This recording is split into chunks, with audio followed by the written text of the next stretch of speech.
Hello, everyone. Welcome to our second session on Nathan Davis's new book, Abusive Power: When Christians Hurt Other Christians. We had a great beginning last week, and I encourage you to go back and to take a look at that webinar that was posted yesterday and allow yourself to catch on to the first two chapters. They're very foundational to the rest of the book. But today we're going to be talking about chapters 3 and chapters 4. We're going to be discussing church myths about abusive relationships. And then we're going to be talking about icebergs, how to avoid the icebergs that drive abuse. And I found this to be a very, very helpful chapter as well. I just want to say before we get into discussing chapter 3 of Nathan's new book that this webinar is sponsored by generous donors that we're very thankful for so that we can offer these webinars at no cost. And so thank you to our donors who are very generous towards us to be able to do this. And we're very excited. We decided to continue on with the theme of abuse, not just to end it with the Spiritual Abuse Awareness Month, which we had Dr. Grant Jones with us as well, along with Nathan's wife, Dr. Beth Davis. And when Nathan's book came out, I thought, I think we need to make sure we're just not going to drop this subject, that we're going to try to cover it thoroughly, and then also have a resource in hand to go along with the excellent resources that Dr. Jones gave us in January, so that people could have this in hand to be able to then just reflect on their own lives, and for leaders to be able to reflect and make sure that they and those whom they lead don't fall into the dilemma of not just spiritual abuse, but other kinds of abuse as well. And so we want to welcome you all on today. And for those of you that will be viewing this once it's posted on the imw.org website, imwholeness.org website, we welcome you as well. So Nathan, let's get started today. There's a lot of area to cover. Let's look at your third chapter here, Church Myths About Abusive Relationships. Could you get in and discuss the different types of myths that are out there about relationships and abuse when it comes to ecclesial settings, mission settings, any kind of settings where believers are together? Yeah, actually, there are probably hundreds, maybe even thousands of myths within across the different church communities, but there are common threads across different evangelical agencies. Ken Williams is well-known missionary with Wycliffe organization, and some time ago, quite a couple decades ago, actually, he identified 6 common myths across evangelical organizations. And I'm going to talk about 4 of those that seem to be very highly relevant to organizations that I've been involved with. Myth number 1 is a myth that new ministers arrive at their assignments with the necessary skills to get along with others. And it's common that we believe that we have skills because we study the Bible and believe those skills are all we need. Myth number 2, technical skills or theological knowledge is more important for success than skills to get along with others. Myth number 3, if people are committed Christians and they're called to ministry, they will automatically relate well to others of like mind. And myth number 6, I'm skipping number 4 and 5 because they're not real relevant to us. But myth number 6, if a minister is needed and doing well in his or her work, treating others poorly can be tolerated. And so if you take those first 3 myths, ministers who accept those first 3 myths seem to abuse others almost by mistake because of those myths that they automatically accept. Unfortunately, those who accept the last myth, myth number 6,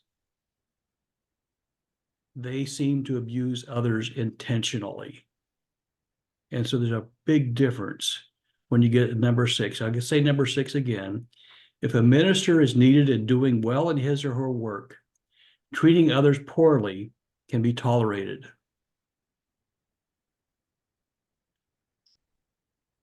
So when my wife was doing her dissertation, she took some of Ken Williams' material, and she went ahead and surveyed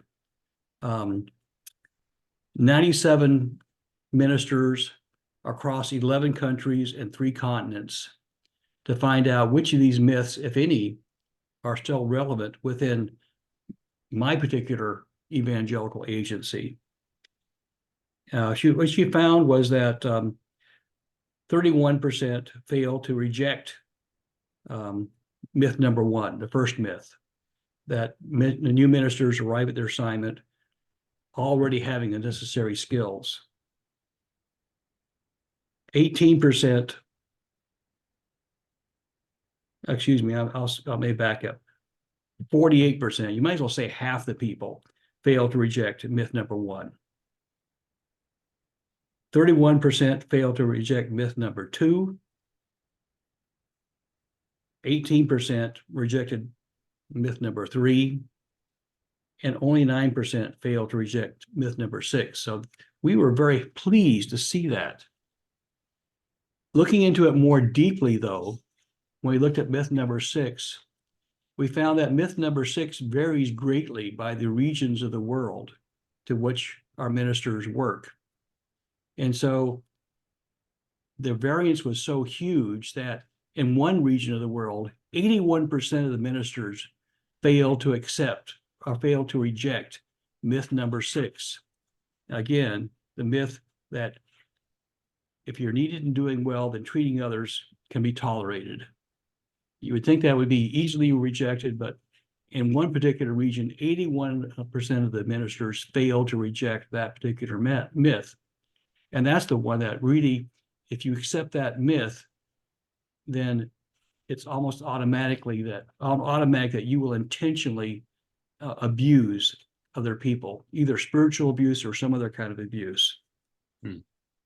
So the reality is that there are myths out there that seem to permeate our ministers, and it varies by region. Even in the United States, it varies by which part of the country. There's quite a huge variance.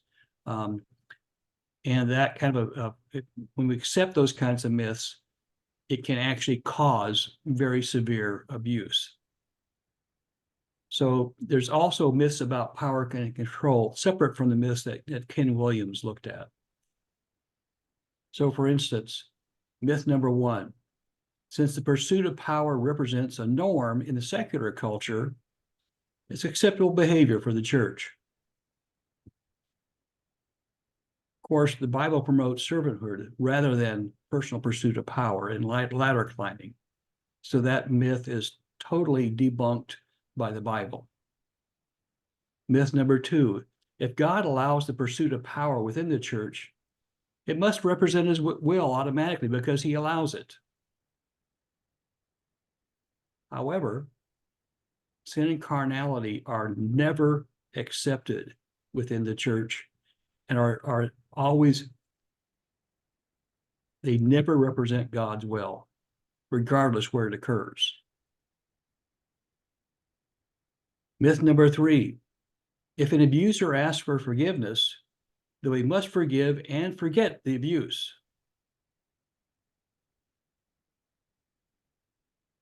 I recall a minister I met who abused a female adolescent. He wanted to say it's all under the blood. Don't worry about it. Of course, it is under the blood. God forgives him, but the female still needed rehabilitation. And he still needed rehabilitation too. When we accept that myth, we fail to get help for the abuser and especially for the abused. So that particular myth is extremely dangerous and harmful to both the abuser and the abused. Another myth: it is acceptable for a leader to act dictatorial and abuse others if he or she believes that God has given them a direct mandate of what to do. If you look at the dialogue between the Apostle Paul and the Apostle Peter, when they're talking about uh, submission and circumcision. The Apostle Paul and Apostle Peter, especially about dietary things, disagreed quite quite not I'll say violently, but they disagreed totally on the dietary laws. And the biblical example was an example of dialogue, not of submission automatically from one person to another based on their power or position. The biblical example was dialogue and discussion. And through dialogue and discussion, the Apostle Paul and Peter were able to resolve this. And Peter was able to actually change his position and understand it better. And of course, myth number 5 is the same one that we talked about under Ken Williams' myth number 6, which is injuring others is acceptable if the offender is doing meaningful and important work.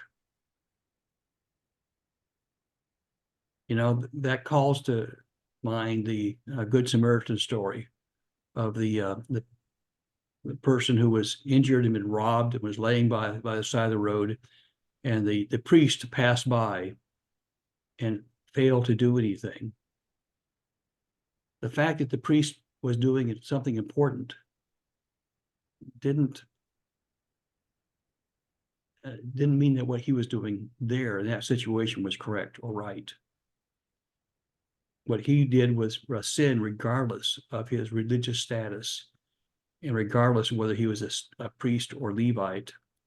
It was still a sin.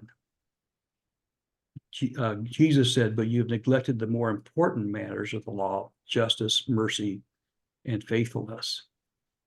And so those 3 things that Jesus points out versus a tithe or any other legalistic behavior, those things are what's important to look at. So I want to take a little bit of time here and ask a very important question for you. Each of you come from a different background. Some of you come from the church affiliation that you're with now, and some come from other churches growing up in one denomination or another. So I'm asking you to reflect on your background as well as where you are now and say, which of these myths have you seen in the organization that you're in now? And which myths have you seen in the organizations that you grew up in? Which of And the for those of you that are on with us today, if you want to comment in the chat box, please feel free, and also put any questions there that you may have. Nathan and I have also put our email addresses there. And then also there's a link in the chat box to be able to order from Amazon Nathan's new book as well. Nathan, I've had several things. If nobody minds, I'd like to begin to address the question that you just asked. And when I read the book, and I read the entire book, put series of notes beside things. And with these 4 myths that you bring out of Williams 6, myth number 1, I see that. I mean, having been a pastor in the city of Chicago for 10 years and as a missionary to Pakistan, and then an area director in Central Eurasia many years, and leading global initiative, I've looked back at different times when perhaps in my leadership, I wouldn't say severely abusive, but maybe could be considered abusive, but never was intentional. But I reflected back on, and isn't to pass off anything to be innocent, but I was thinking with number 1, new ministers arrive at their assignment, whether it's a church or it's on the mission field, with all the necessary skills to get along with others. When it comes to the area of abuse, I can't remember one bit of training in my credentialing to be ordained, or in my bachelor's degree, my master's degree, or my doctoral degree, that dealt with anything of abuse, and never have I had any kind of a session or anything whatsoever in the ecclesial organization I'm a part of, or as a pastor, as a missionary, or as an administrator, where I had to be aware of this. I remember when I was president of the Assemblies of God Theological Seminary, I had to go through a training on what is sexual harassment and not to engage in that. And I also asked if women had to go through that training. They said no. And I said, well, I think that women should also go through that because women sexually harass as well. And they said, that's a good point. We need to consider that. But my point is that the lack of training, uh, this creates the myth that this isn't going to happen until it does happen. And we're seeing that Exactly. Yeah, place. exactly. What Beth found out was that 48%, I think we can round that up to an even 50%, but actually 48% of the ministers fail to reject that myth. And despite the fact that 48% believe that they arrived with the necessary interpersonal skills, when she gave them a list of the skills, only 10% could identify any specific skill, even when they were given a list of the skills. So the reality is that we believe that we come more prepared than we are. Yes. Unfortunately, in ministry, 100% of ministers are going to experience conflict. It's just part of dealing with people, especially in churches. So Sure. yeah, your observation that, wow, how did I get through undergraduate and then graduate training and never get any skills, never get any training on this issue, and it blows my mind also. It's just Well, absolutely amazing. But we tend to think, well, if I have theology and I have Bible knowledge, that's all I need to be a minister. No, we need skills, how to get along right. and how to deal with conflict, because conflict is part of church ministry. That's a good It. observation. Good observation, Mark. Well, and it's also a huge part of missions as well. Um, I served as an area director in the heart of the 1040 window, and we had a very good area, a very healthy area as far as the workers that were there lived out in their lives and in their work. But there were a few occasions in which we had to address issues and problems. And so it happens everywhere. And the greatest challenges weren't from without. Pastoring the city of Chicago, it wasn't the city of Chicago, nor was it Islamic republics that we had to deal with in Central Eurasia, but it was believers getting along with other believers, just to the title of your book, When Christians Hurt Other Christians as well. And then with the training becoming less and less, especially for those going into ministry, we put such a low bar when it comes to equipping people. I wonder if any kind of training, like in schools of ministries that various states have, if there's any kind of training on what is abuse and how to deal with abuse. First of all, not to become an abuser as a leader, and then when you see abuse, how to deal with it. I don't know. It's all rhetorical. It's speculation, but I haven't heard of anything like this in any kind of training, even for people that are seeking credentials with whatever denomination. And obviously, with what's arisen in many contexts, it's a tremendous need. There is a If I tremendous could, need, and it sounds like this could be the beginning of another dissertation. hey, can Grant here, can I just So, yes. say something real quick? Um, as an MK on the field where I was in high school, mom and dad always kept everything away from me. It was, but I remember once asking them, what's the hardest part of being a missionary here in this field? Because I see tension. And they said, it's not getting along with the national church, it's getting along with the other missionaries. Yeah. And that and I was just very surprised at that. But I just think that that's part of it. You don't develop the social skills or whatever in the training. You do the theology, you do the missiology, but where is the sociology and the social skills that are necessary to help that process? And like you were saying, Mark, I just don't see any training anywhere on spiritual abuse. Nothing. Well, I think abusive behaviors um, begin when people don't learn from an early age into adulthood how to treat other people. And of all people, I believe really who set a course for me into being a teenager, even to adulthood till now, was my father, who wasn't a believer until the last days of his life. And when I would bring home my report card in elementary school, on the left-hand side of the report card was math, science, gym, English, and those kinds of academic subjects that you got your letter grade. And then on the right-hand side was a list of character traits, which you either got a U for unsatisfactory, an S for satisfactory, or an N for needs improvement.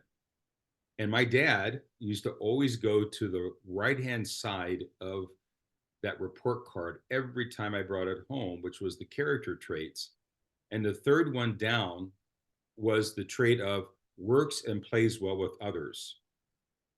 And I never forget, his finger would always go down. I'd be sitting there and his finger would go down to the third one and he would see if I got a U, an N, or an S.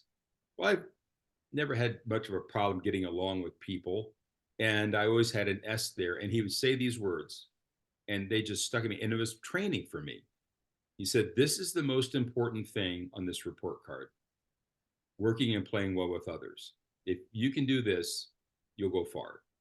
And I found that to be so true. But it was a dynamic of training that was even on that report card that a parent reinforced in me that I believe it helped me into adulthood. But there needs to be more intentional training because some of us may not have that kind of exposure when we're young or have that kind of emphases. But yeah, to your point, Dr. Jones, absolutely. So, and these other myths that are here too, um, so much of it revolves around training and awareness. And Yeah. also, as the Wright brothers would say when they were putting together the vehicle that would become the first heavier than air aircraft, they would tackle the tyrant first. What's the biggest problem? And they weren't afraid to tackle that. I think that this is a problem that has to take a lot of fortitude by leaders to address and to deal with effectively. And it may mean eating some crow along the way. It was a real surprise to Beth and myself that half the ministers um, indicated that they never received any formal training. Of those who said they received formal training, only 17% said they received formal training. And of those who received it, the formal training was almost exclusively on one skill called active listening, which is a very important skill, but only on that one skill, or conflict resolution, with no training whatsoever in how to prevent conflict or disarm a conflict. Both those other skills being equally important. So there was very minimal training, and then only in two skills.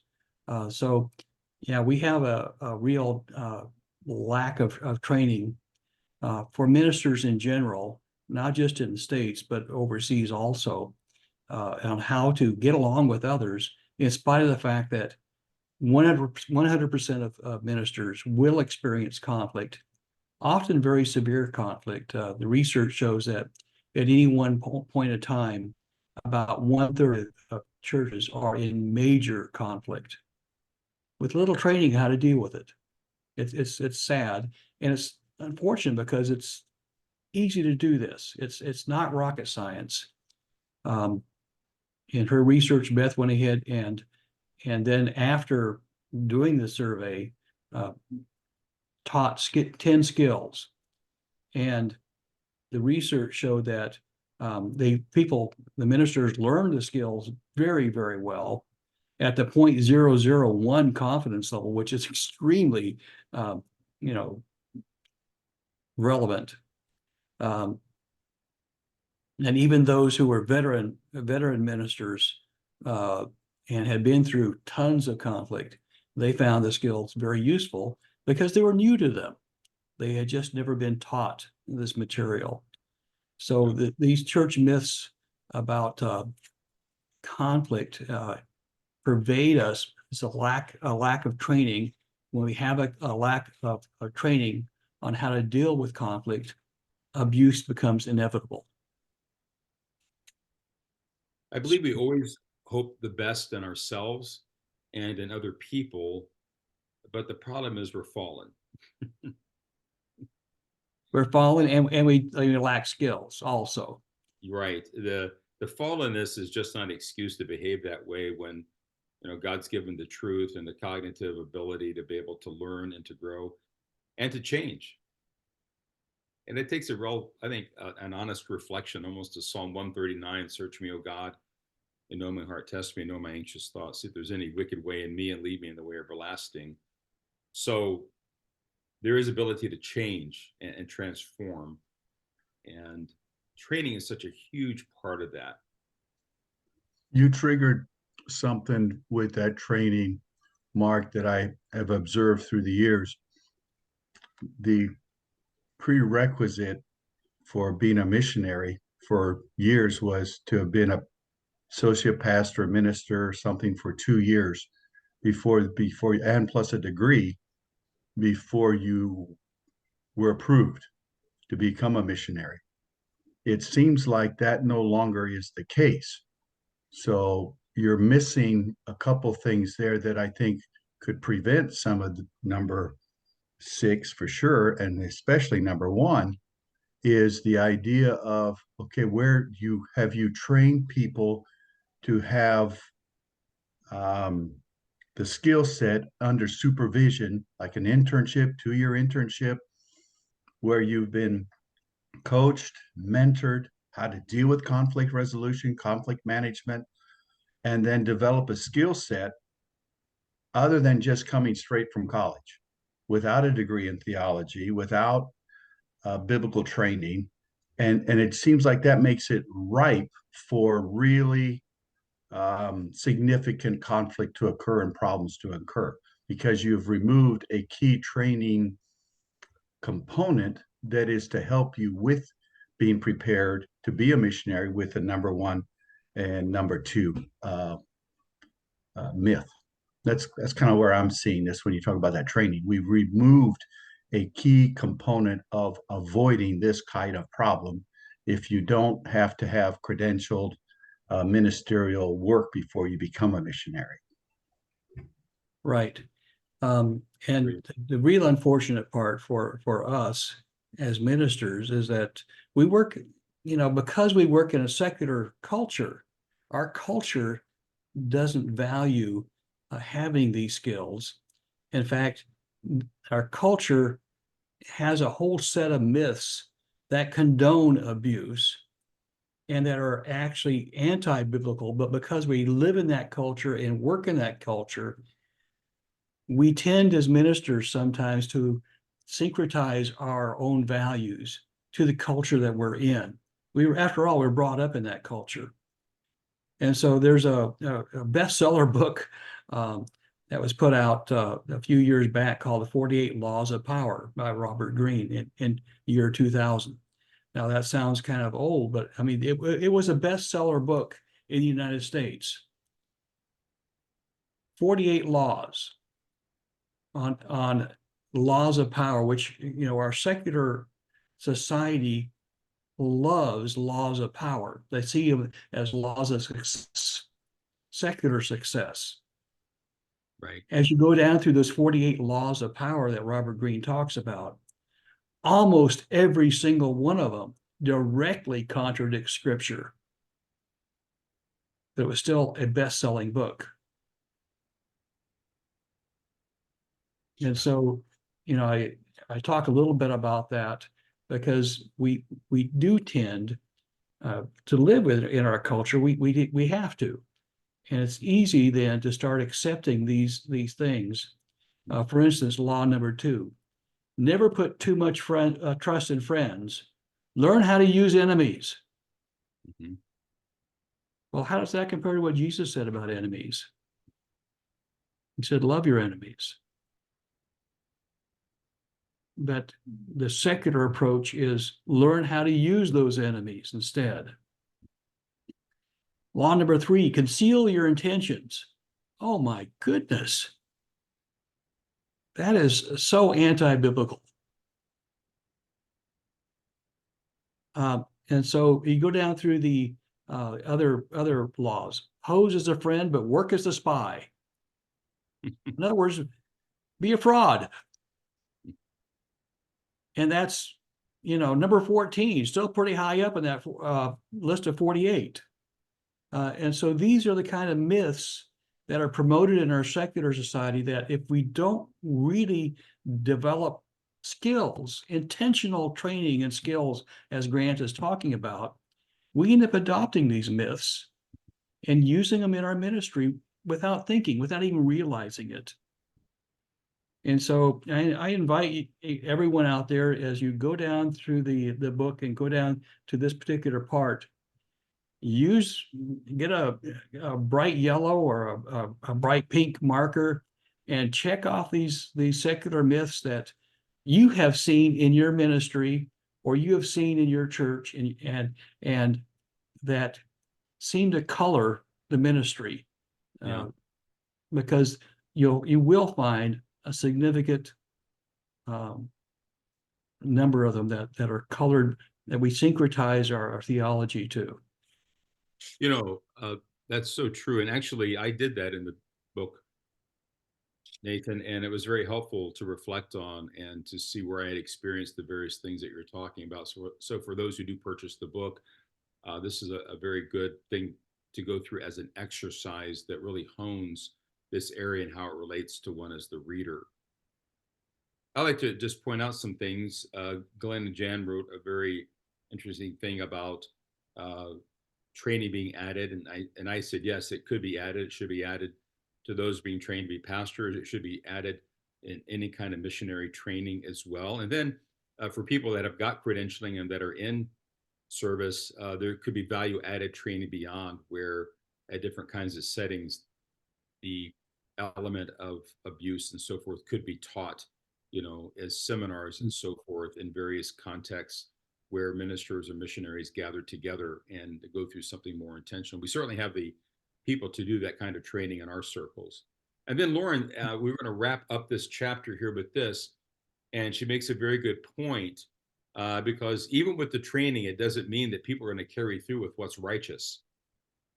And she writes, there's a world of difference between those who lack skills, maturity, and stability, and therefore spirituality abuse inadvertently, and those who are very skilled in being predatory and who use abuse with laser focus and evil intention. No amount of pre-ministry training and even post-training, I would add, will mediate these narcissists. Yeah, you're correct. I'll turn it over to the psychologists that we have on today, Nathan and Dr. Jones. Anything you want to add to that before we move on to the next chapter? Yeah, well, she uses a very good key word, narcissist. And there's a host of other disorders that go in there too, that we do talk about in the book. And the reality is that, yes, there are a host of different disorders that feed the concept of being an abusive minister. And no matter training is going to undo those disorders. And so it becomes very important for us, the rest of us, to know the skills and be able to identify, well, this is not right. And we want our particular ministry to be different. I can't change the narcissist, but I can change myself. It's a good point. I like that, Lauren. I would be highly in favor of any minister, any missionary, in part of any organization, go through psychological testing screening. There's pushback to that. I remember once upon a time, Jimmy Swaggart got all upset, the Assemblies of God, for missions, because they were using quote unquote psychological instruments to keep people from serving the call of God, which again, we all take that with a grain of salt now. But there's absolutely no doubt that there are excellent screening devices that can help us assess what is going on with this potential applicant, candidate, whatever, not to kind of say, okay, you can't be part of it, but just say, okay, what can we do to help you manage this part that could interfere with your call and what you want to do in this particular organization? And U.S. missions does that. They're part of the process of helping screen and help sort out what can we do to help this person be successful and where would be a good placement for that person. So I'm all in favor. There should be any organization that hires religious folks, leaders, missionaries. There should be some sort of screening process, vetting process, because all organizations do that. And and it doesn't mean you're not following God's will or do it. And maybe it is you're doing God's will by saying, what can we do to help this person? Absolutely.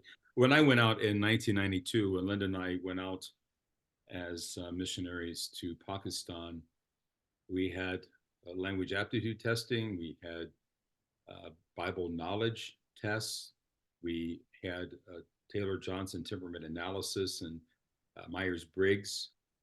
So we had thorough testing, and sitting down and reflecting with our member care personnel on those was interesting, and it was very revealing, and it also helped you got to know yourself better. You would see things that, yep, that's me. I'd be signing up for special forces or burning my draft card in front of the Lincoln Memorial when it came to all or nothing personality, and it showed Linda what she was. It was fascinating. I won't say what it said for her, but it nailed both of us, but nailed in a good way. I think that those tests were absolutely wonderful. I think it also gave us, as future missionaries, a confidence of knowing who we were before we went out to communicate the gospel to others. Well, let's go ahead and move on to the next chapter. Yes, how to avoid the icebergs that drive abuse.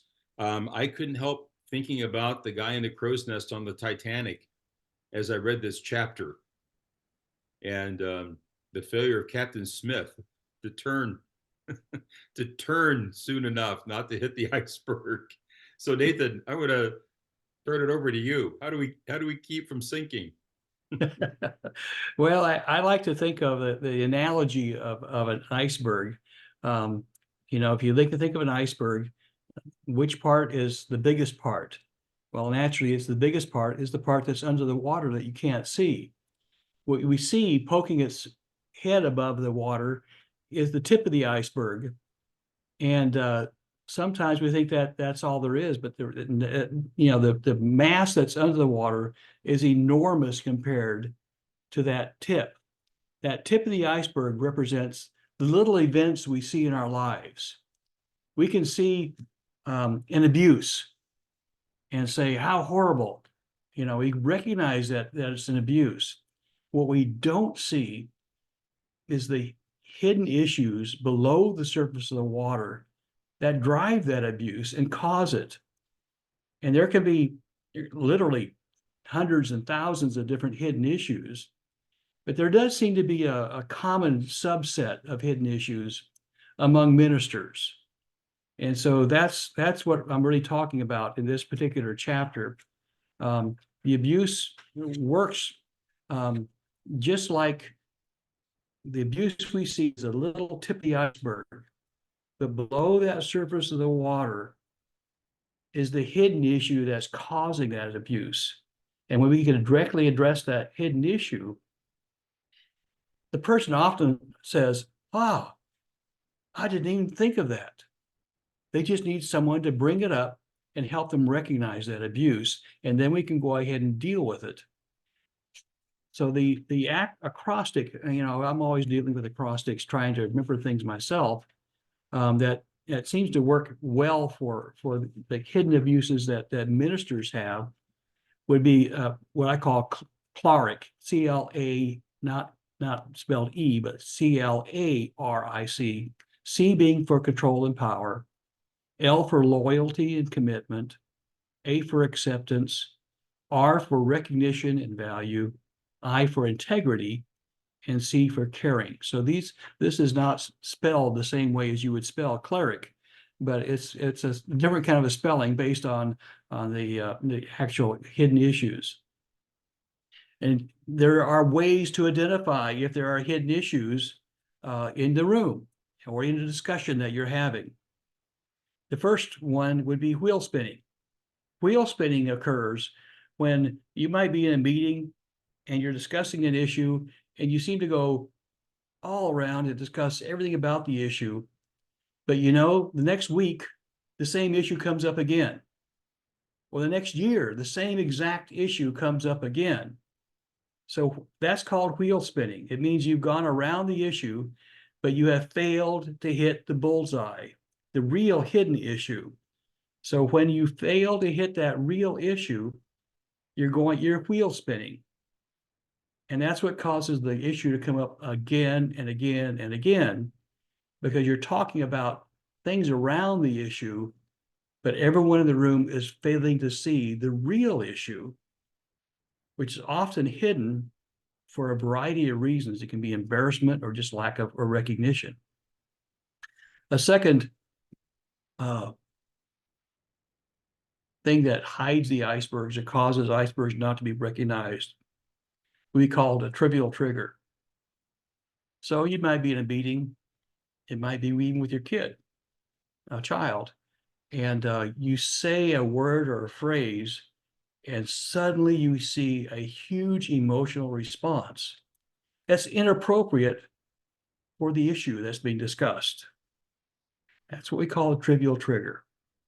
Someone has been triggered by a hidden issue that's not discussed, that person feels and recognizes, and suddenly there's an emotional outburst. It can be tears, it can be anger, it can be any emotion. We call it a trivial trigger. And that trigger then triggers a response based on something that's hidden that you say, wow, where'd that come from? And you have no idea. Another indicator of an iceberg would be avoiding a touchy topic. And so, you may be talking in a meeting about whatever, and someone says, he turns to you and says, hey, don't go there and talk about that. You talk about that, boy, don't do that. That's a touchy topic. When you have a touchy topic, that topic is not the issue. It's the hidden issue underneath that topic that is driving the touchiness. A fourth indicator of a hidden iceberg is what we call scorekeeping. And if you've been married for more than 6 months, I'm sure you've done scorekeeping with your spouse. The reality is that it's easy to do scorekeeping when you see something that you don't like, and you can say, hey, John, I've seen you address this 14 times now. Can't we go ahead and go on and discuss something else? So that 14 times, or maybe 5 times or 3 times, that when you are looking at that number and counting that number, that is what's called scorekeeping. Scorekeeping is inherently almost always biased to the negative. It's easier to see the negative and count it, score it. What you don't see is the positive things that person is doing. And so it's a bias towards the negative, and that shows that there's a hidden issue underneath there that's causing you to start scorekeeping, keeping track of the transgressions. And so when any of those 4 conditions exist, you better bet there are some icebergs in the discussion. There's icebergs in the room that are going to torpedo your meeting, maybe at a board meeting or whatever, but it's going to torpedo the meeting. And that iceberg is going to melt and it's going to roll over, and boy, it's going to sink your ship. It's going to sink your Titanic. First hidden issue is what I call control and power.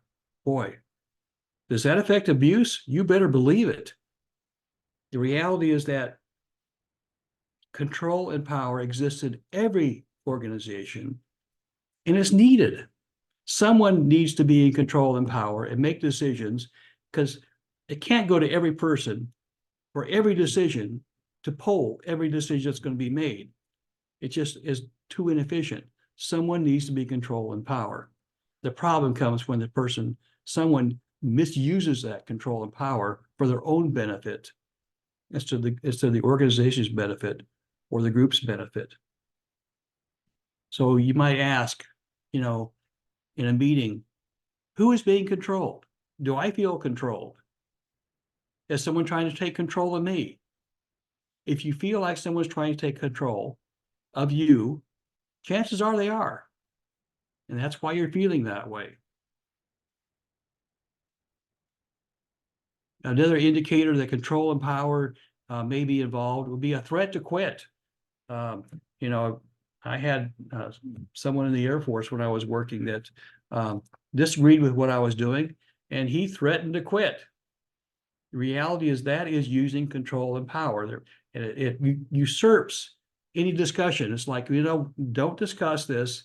I'm going to threaten to quit if you take this route.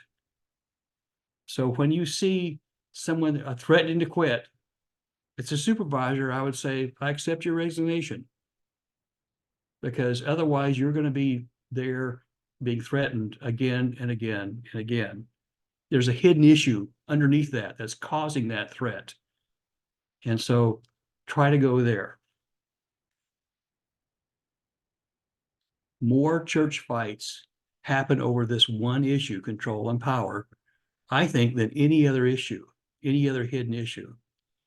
Who controls the money controls the power.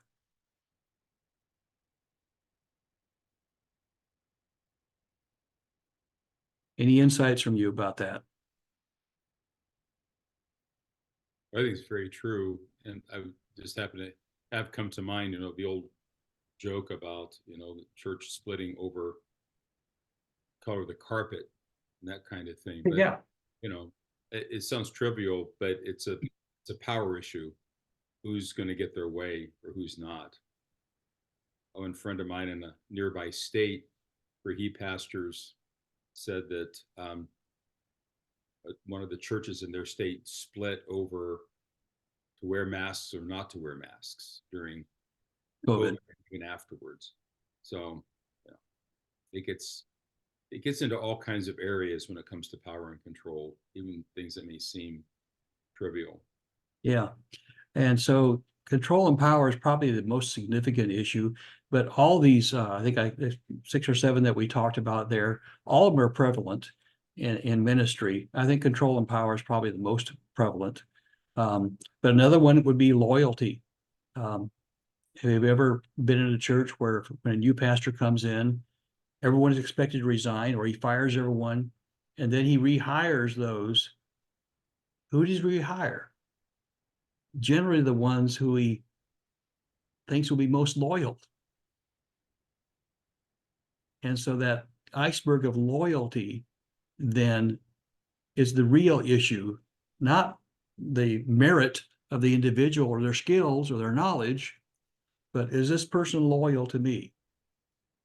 And I saw that in my own father's church. I hate to say it, but it's true. It's very common in ministry for a new pastor to say, accept the resignation of everyone. Then he goes ahead and rehires those who he thinks will be loyal, and any hint of unloyalty is cause of immediate dismissal. Nathan, I had to write a name in the margin of someone who I served as an assistant pastor on staff right out of seminary. And when I went on staff and went through a very long job interview for the position, at the end of it all, he says, I expect 3 things out of you. And, I was 25 years old. Yes, sir. Whatever you expect, I will do. And he said, here are the 3 things: loyalty, loyalty, loyalty. And my first experience in ministry is probably one of the most abusive ministry experiences I ever had. It was the year I was in that church before we went to Chicago. So, and I was loyal. It was Well, nice. at least you knew up front. It wasn't so hidden in your case. No, But when it's hidden, it is extremely destructive because it's going to sink your ship before you realize it. Good. Another iceberg is the issue of acceptance. And you can really, I believe that all the hidden issues can be almost rolled into that one hidden issue called acceptance. Am I accepted? Am I accepted by the staff that I have? If you are the staff, am I accepted by the lead pastor? If you're the lead pastor, am I accepted by the church board? And so that issue of acceptance can end up driving everything that minister does. And we don't talk about it. Often the minister, I don't think, even knows it or recognizes it, as to what's really causing his behavior or causing his patterns. Another common hidden issue would be recognition. And you find ministers, and I have too, who seem to enter ministry in order to get recognition. Have you seen some? I certainly have, and say, yeah, I've seen that.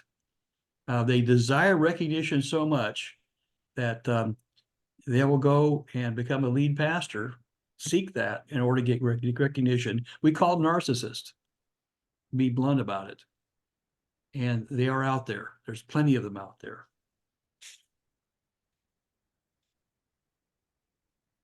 Another common one in ministry, why I think this is so common, would be integrity. If you want to undo a minister quickly, attack their integrity, because that's their core identity as a minister. As a secular person, when I worked for the Air Force, I didn't care about how anyone thought about my integrity, and neither did anyone else. We were getting a job done, and that's all there was to it. But in ministry, integrity identifies your core value and who you are. And so when someone attacks your integrity, it will get a heated response from ministers almost every time. And when that attack repeats itself incessantly, most ministers will actually resign because it's attacking their self-identity. It's destroying their self-esteem and their self-worth. The last one I'll talk about would be caring. Does anyone care about me?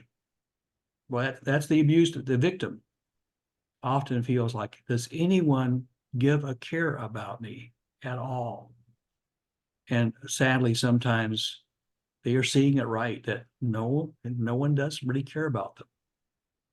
So those are the common issues, hidden issues, that underlie the discussions among ministers and among church boards that undermine the ministry and effectiveness of the individual. When you see those, not if, you will see those. They are there. Power and control is there in every discussion. It just is there. You can't come to a meeting without power and control. It's needed. So the reality is that those icebergs are there. When you see that and you're making the discussion and you suspect that there's an iceberg that's underlying the discussion, then as a participant, I invite you, address that iceberg first before anything else. Name it and just say, excuse me, but it seems like power and control might be the real issue here, not who's going to have funding or how the funds are spent. But it seems like power and control is the issue. Could that be the real issue? Usually people, when it's named out loud, they'll recognize it and they'll admit it. It's like, oh yeah, I think that is an issue. I just never thought about it. So naming it out loud enables the board or their group to go ahead and discuss it. Well, but otherwise they'll just gloss right over it and not even recognize it. So first thing, when you suspect a hidden issue, whatever it is, name it out loud and ask. They'll either validate and say, yes, that's it, or sometimes they'll say, no, that's not the issue. When they say no, accept their input. It probably is not. And go on to another one of these hidden issues and later ask about it. Go down through the list asking explicitly, is this a hidden issue in this discussion? If you suspect that there's a hidden issue, if you see any of those 4 danger signs up front, go down explicitly through this list of cleric issues until you identify one that, yes, that's probably the hidden issue, and make that the issue of discussion.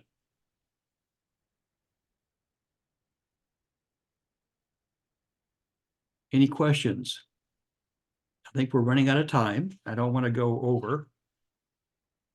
Well, and that was on page number 61 for those who get the book on steps to manage your icebergs, and it's very, very helpful. Want to conclude here with several things. One, Lauren makes a comment also, narcs seek supply, narcs not as in narcotics, but narcissists, ego stroking, validation, money, material things, others' work, for which narcissists take the credit, reputation, having following, but also the narcissist invest in image management, doing harm while seeming righteous. Some churches are petri dishes for this pathology. And the little emoji there is interesting. It's like yeah, yeah, it's all a part of the narcissist personality. And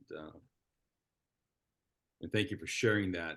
It does point out some very important things that are going on inside of a person that does have narcissistic tendencies.